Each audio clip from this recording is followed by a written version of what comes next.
Thank you, Jack. I've heard that the word God, G-O-D, can be an acronym for Grand Overall Design. So thank you for sharing that. I think I'm having a spiritual hot flash up here. You know, that happens when we release energy. You know, when we're energy's coming in and we're releasing energy, it can heat up the system here. So, oh boy, it's great to be back with all of you. Yeah, I miss you when I'm not here. And I'm so glad that we have wonderful ministers up here. Reverend Jackie Hawkins, embracing the energy of God. So beautiful. Thank you. And Reverend Blair Tabor with his catch and release. Oh my gosh. Yeah, so we're going to be talking about those themes more today with our spiritual gift of wisdom, divine wisdom that we're going deeper with. How many of you would like more wisdom? Everybody? Yes. So today we're going to look at what spiritual wisdom is, how to use it, how to strengthen it, and how to claim it more as part of our divine identity. And so let's start with some affirmations to this effect. And if you like to stand and do affirmations so you can move your body a little bit, feel free to do that. So let's say these together and let it ring in your body. Together, I turn my mind to God for wisdom and guidance. The all-knowing mind of God is flowing through me now. My inner wisdom guides me to right decisions, the best steps forward, and the perfect way to bless others. Centered in divine wisdom, I trust the whispers of truth. And so it is. Thank you. So that's good to affirm during the week. Centered in divine wisdom, I trust the whispers of truth. How many of you feel like you have good intuition? Yeah, I think we all have intuition, and I think we all have glimmers of recognizing it, but trusting it is the thing, isn't it? Trusting it and acting on it instead of arguing with it. We'll talk a little bit about that more later. So we just let these affirmations of truth just kind of sink in as your eyes look at the screen as well. So with these 12 powers, we have them within us, these aspects of our Christ being. And what we're doing with these themes is calling them forward, calling them out, activating them so we can work with them in the day-to-day and our day-to-day life. So the disciple associated with wisdom is James, son of Zebedee and brother of John. And we know that the first 3 disciples that Jesus called were Peter, James, and John. And according to Charles Fillmore, these are the 3 who showed up most in the Christian scriptures. And most often mentioned, indicating the importance of their spiritual powers that they represent. Faith, wisdom, and love. Faith, wisdom, and love. And that James, as the brother of John, reminds us to use our powers in concert with each other to strengthen their effectiveness. And we remember that Jesus sent his disciples out in pairs to heal and preach. So our spiritual powers of wisdom and love are amplified when we use them together. This from Winifred Hausman, a Unity writer. Wisdom without love is cold, but love without wisdom is misguided.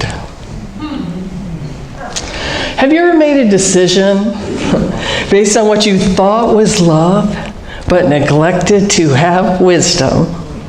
All the signs were there, but you just got to put those aside a little bit because your heart just wanted something so bad, Oh boy, yeah. But the good news is that these life lessons strengthen our capacity for wisdom and wise choices in the future, right? We may need to get the same lesson a few times, but eventually wisdom comes when we say, oh, okay, I'm open to seeing this, from a higher perspective versus my limited perspective that keeps doing the same thing and keeps getting the same results. So who are wisdom figures for you? When you hear the word, a sage or a person of wisdom, who comes to mind for you? That would be David's son. Yes. We get a picture, right? So perhaps it's religious figures, authors, speakers, people who have contemplated, shared that, lived their experience, passed on wisdom traditions. I found this picture and I love this because here we are, the world spiritual traditions around the campfire. And we got the dog there too. I know some of you told me that your pups are pretty smart, pretty wise and loving. Yeah. So we have this wisdom passed down that we can take in. And in the traditions that we have in unity, we have our founders, right, the Fillmores, and then those who came after. And wisdom for today is ancient wisdom that we can apply. And it's timeless wisdom because there's no expiration date on it, right?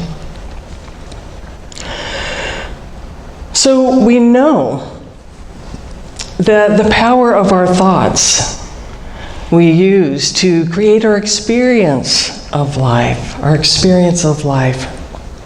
And culturally, do we have wisdom figures as well? I think about films, and I was reading about how the creators, when they were trying to decide what to make Yoda look like, they thought that Einstein was pretty wise, pretty smart, so they made Yoda based off of Albert Einstein's appearance. Oftentimes, we think of, a sage that has gone off into the mountains or someone who's set apart for a while. But we do that to get wisdom, right? We set ourselves apart from the world in prayer, in meditation, to hear that voice of wisdom. But the mirror is there because we only look within, only need to look within for that divine wisdom, that you have it within you. And we can also envision wisdom and love strengthening in those we pray for too. Our friends, our neighbors, our community, our adult children, grandchildren, and just see the light of wisdom growing stronger in them and love as well. So Charles Fillmore defines wisdom in a few ways. He says, the ability to distinguish qualities of values, enabling one intelligently to choose the desirable. Wisdom is intuitive knowing, spiritual intuition, the voice of God within. The voice of God within. The source of our understanding, mental action based on the Christ truth within. So we can read, we can talk to people, we can get information, and then we can take all of that to discern what is the divine wisdom in any situation. Wisdom includes judgment discernment, intuition, and all departments of mind that come under the head of knowing. And this knowing capacity transcends intellectual knowledge. So intellectual knowledge is good, but it's incomplete. There's always more to the story. There's always more to the scene. So we remember that there is one mind, the mind of God, and we are each a consciousness within the mind of God. And as this point of light within the mind of God, we have access to deeper knowing, to greater knowing that goes beyond facts and information. Isn't that great? So wisdom is different from knowledge because knowledge is the gathering of information, and wisdom decides how to use it, or if to use it. Love discerns, if we're going to use it, how to use it, when to use it, and how to use the information to heal, unite, harmonize, because love knows what to bring us closer to and what we need to release. I like this from a spiritual author, Mark Nepo. He says, in the same way that we have to clean wax from our ears, dirt from our eyes, we're all asked to clean out our conclusions and judgments which block our heart from meeting the world. That's going back to that idea of catch and release, right? What ideas do you want to catch and hang on to and build and run with, and which ideas are you want to let it go, that are not life-affirming? So isn't this a great time to hone our power of discernment? Because we're so bombarded with information everywhere we turn. I was at the gas station and started to pump gas, and a little screen went on and started talking to me. It's like, I just want to pump some gas. So we're just bombarded with information, and often conflicting information from media and experts and so-called experts that say, this happened. Look, no, it didn't happen. Do this for health. No, don't do that. Do this for health. Boy, do this if you want to be happy. No, don't do that. Do this. This is the road to happiness. It can be really confusing if we let it. If we let it. And can two things be true at once? These might look familiar, right? The woman and I guess that's the sailor, rabbit or duck, the vase or the faces. What do you see? What do you see?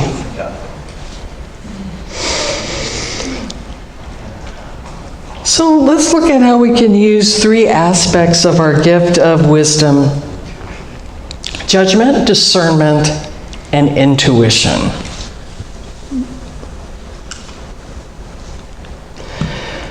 Jesus had a lot of advice about this. From John 7:24, do not judge by appearances, but judge with right judgment. So right judgment is the quality to know what choice is best. What choice is best? What choice has love in it? What choice has win-win in it? Going to God first, right judgment. Have you ever judged by appearances and then was totally surprised? Yeah. See, and when we get that, we get the wisdom, right? To take maybe another look, or a deeper look, or a wider perspective with that.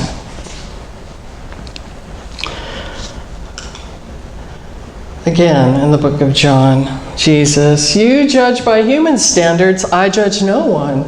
Yet even if I do judge, my judgment is valid, for it is not I alone who judge, but I and the Father who sent me. So again, going to God first for guidance, for that evaluation that comes with right judgment. And he's talking about elevating our consciousness, right, from the human viewpoint and partnering with God for the higher perspective. Do not judge, or you too will be judged.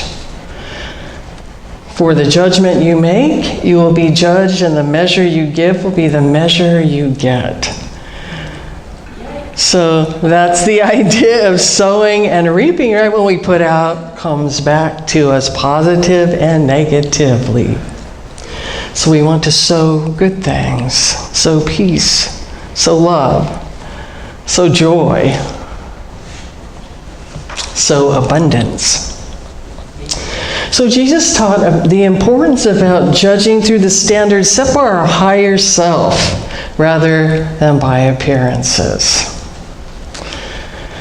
And so much of what we judge as fact and truth is actually appearances that have gone through our filter and our frame of reference. Author Glenn Clark says, we see facts with our eyes, ideas with our minds, ideals with our souls. Whatever we see with our souls are real and permanent and cannot be destroyed. So that soul that is in touch with that eternal wisdom, that eternal truth. So the power of wisdom invites us into seeing in a new way, into a deep way of knowing, into hearing in a new way, that voice of God, that whisper of truth. So we can proceed with confidence and assurance that it is divine wisdom coming through. I really like this from Unity Minister Ed Rabel. Listen to this. He says, success in decision making is not in being clever in your choices, but rather recognizing the true source of your decision-making faculty. You will be, in a sense, letting Spirit make wise and right decisions through you. Doesn't that take off some of the pressure? Continues, you will not be afraid to make personal decisions. You will realize that they aren't really personal. They are the mind of Spirit making a decision through you to reveal the greater light. Your decisions will be right because you will be putting your faith in Spirit into them. That sounds like a great way to make a decision. So you're inviting God, think through me. Speak to me in a way that I cannot possibly ignore, that I may follow your will, your way, and your wisdom. He also adds that if you need to change your mind about anything, you will do that also, and all the time using good judgment.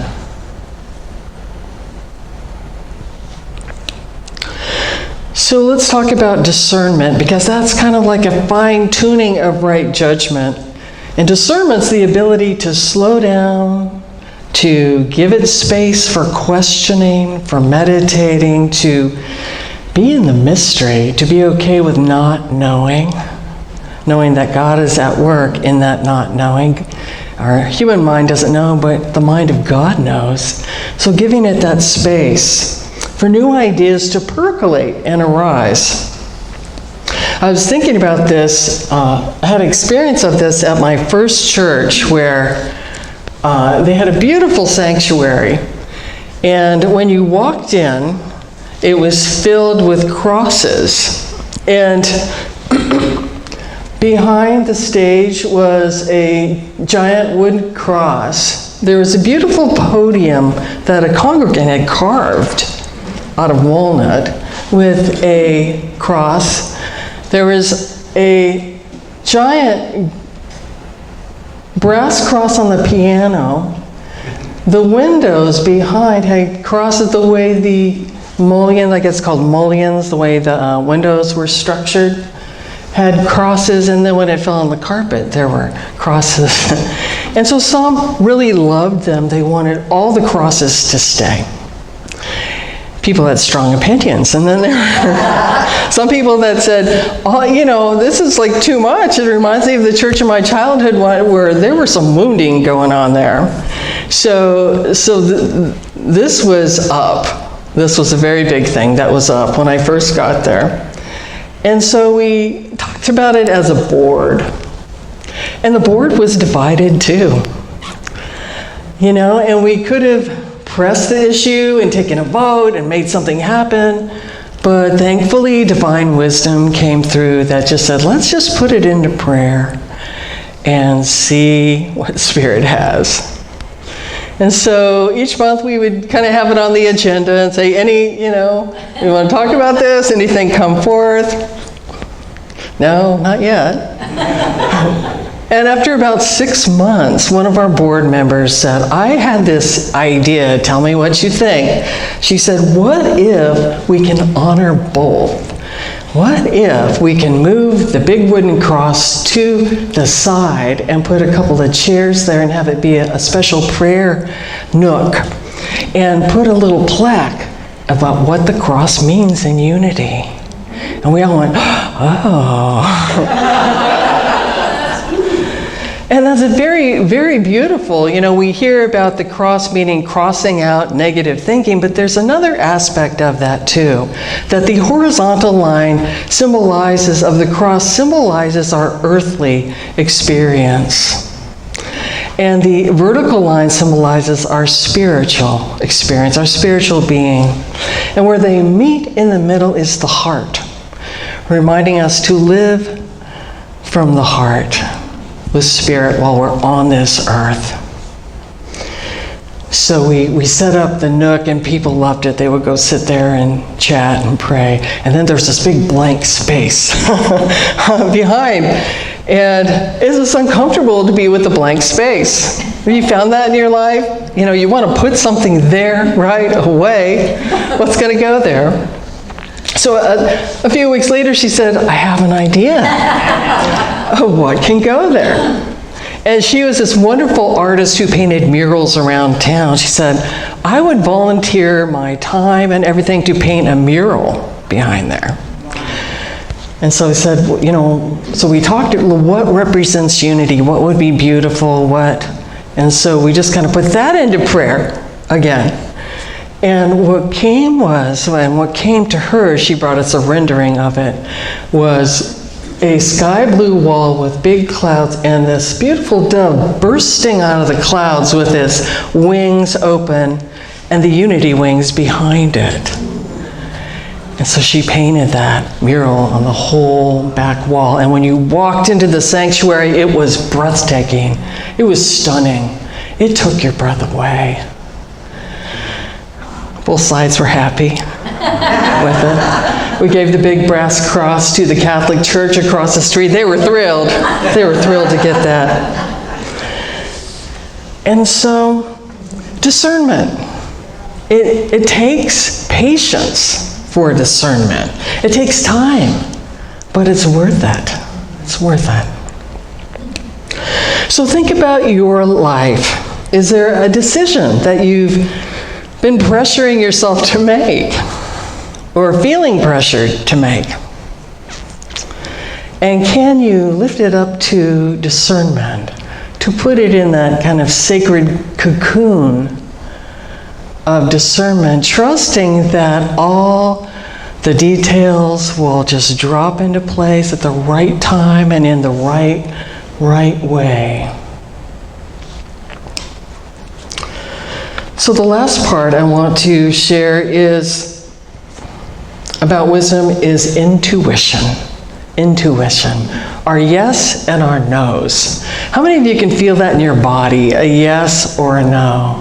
Yeah, I think our bodies talk to us. It just takes practice to recognize what they're saying, what language they're speaking, what the yes is, what the no is. And I think it's maybe different for everybody. And some people get a flash of insight. Some people just get a feeling like you know something, but you don't know how you know. Just pops in. I seem to get those when I'm doing dishes. I think I mentioned that before, that I like to do dishes, other people's dishes, because there's something about freeing the mind chatter, just to allow that whisper of truth to come in. So this takes practice, but the body knows, and in the gut area, the solar plexus, where this power is located, that can you feel it when the gut opens and there's life, or feel it when it clenches, almost like a contraction, almost like it's making a fist to fight something. So to notice what it is for you, what that yes, what that no is. And sometimes, it's 6 of one, half a dozen of the other. It's like bold choices are fine. So we sit there a lot, don't we? And sometimes we walk down that road a little bit, come back, walk down that road a little bit, come back. But to be still and allow that whisper of truth, centered in divine love, that whisper of truth to come in. So it takes practice not to argue with it, too. Because, you'll be driving. I had this happen recently, and this little voice said, turn right here. And I argued. I said, no, I always go this way. Turn right here. No. And then I get there, and there's a detour, and then I have to go even farther around to go. Or you get that, take your umbrella. But there's no clouds. No clouds. And then, of course, it rains later. I was reading a story about a woman who worked in the World Trade Center on 9/11. And she told about that morning that she had a young son, and her mom would watch the young son. And so usually every morning she would say, bye, honey. She would kiss him, and he'd say, bye, Mom. And she'd go out the door to work. And her mom was there to care for her son. But this day, on September 11th, he cried. He said, Mommy, don't go. Don't go, Mommy. Don't go. And she said she had a moment of, he's just having a thing. Mom will take care of him. But something in her made her stop and go to him and just hold him and be with him and just connect with love with him. And she talks about how this pause saved her life that day. But there is a greater wisdom at work when we attune to it and attune from the heart to it. And I know you've all done this in your life. And I just see this growing stronger for all of us. Wisdom and love. And there's a way to remind ourselves, too, that putting one hand on the heart chakra and one hand on the solar plexus at the same time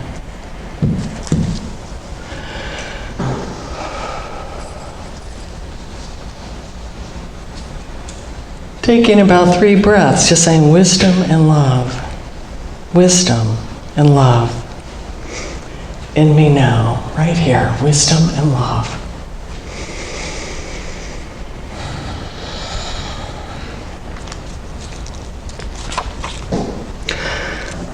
So sound judgment, discernment, intuition. May we see it just growing stronger every day within us, within our loved ones, within our leaders, within our world. And so let us close with a prayer. Loving God, we give thanks for our quality of divine wisdom.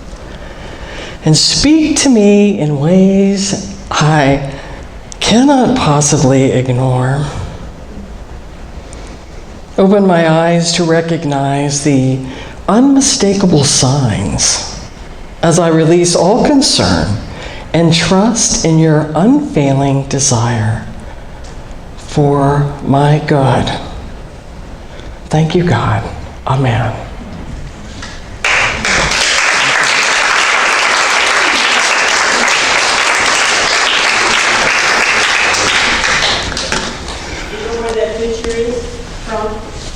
That is Mercy Springs in Merced County.